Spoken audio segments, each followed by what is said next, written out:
Tagapon dyan nato ni sila tagan guys kay dili ra man kita mga tagkin lang dito. Kalas na magayo kung nato pang hatagan sila sumutong mga buntag hapon radyo nato sila pakanon.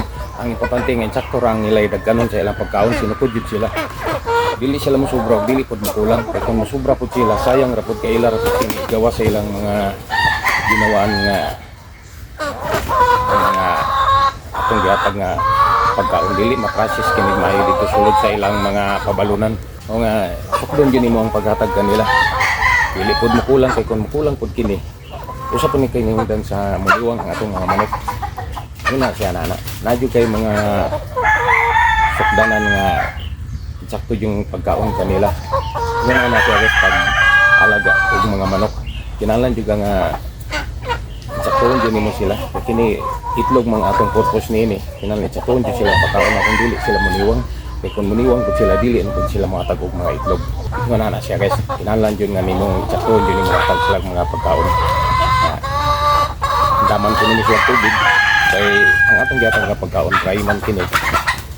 Budlagan ta sila silang inanan kay uga kay nila silang matutunlan yung mga pagkaon na kay dry man nga feed sa atong gihatag kanila. Kinahanglan jud nga nadyoy tubig nga ato nga iandam sa tapong pagkaon kanila kay miinom jud na sila madungdum sila silang inanan.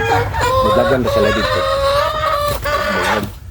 Mao nga kinahanglan jud ka mag-andam kada dili jud mahimo ka magpakaon kanila nga wala kay giandam nga tubig kay mga daot po ng atong mga manok kung walay tubig nga atong giandam kay wawon sila ka nini mga pagkaon na uga sila madunlan sila nini usa kinahanglan jud ay tubig kay kini sila kung makainom sila tubig usa pa sila mobati ug busog kay expand mo kini dito sa ilang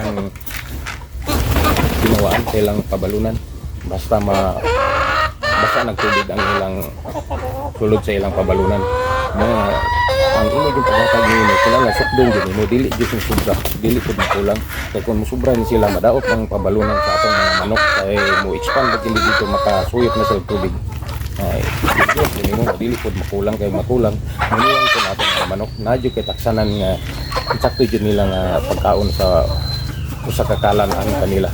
Ingon yun na guys, paghatag og mga manok, pagpakaon, pag-alaga ng mga manok. Kinahanglan jud ka nga nakay mga pamagi po dun saon nimo nga ang imong mga manok dili sila muniwang. Dili po ka madakan sa imong gasto kay kung magpaturaga sa bugag hatag kanila mga sayang ra pud kini. Kay dili man maayo pagka-process dito sulod sa ilang mga pabalunan mugawa sa kinikita sa ilang mga ginawaan ug sayang ang imong gasto. Kinahanglan jud nga dili pud masubra ug dili pud makulang kay kung muniwang mo kulang ang imong pagkaon mo hinungdan jud nga ang imong mga manok niwang ang imong mga manok dili na kini makatag og mga itlog nga maayo sa matag adlaw. Una siya na sa pag-alaga og mga manok dili ka magpa turagas rag hatag og pagkaon dili pud kulang jud ang imong mga pagkaon sa pag hatag nimo kanila.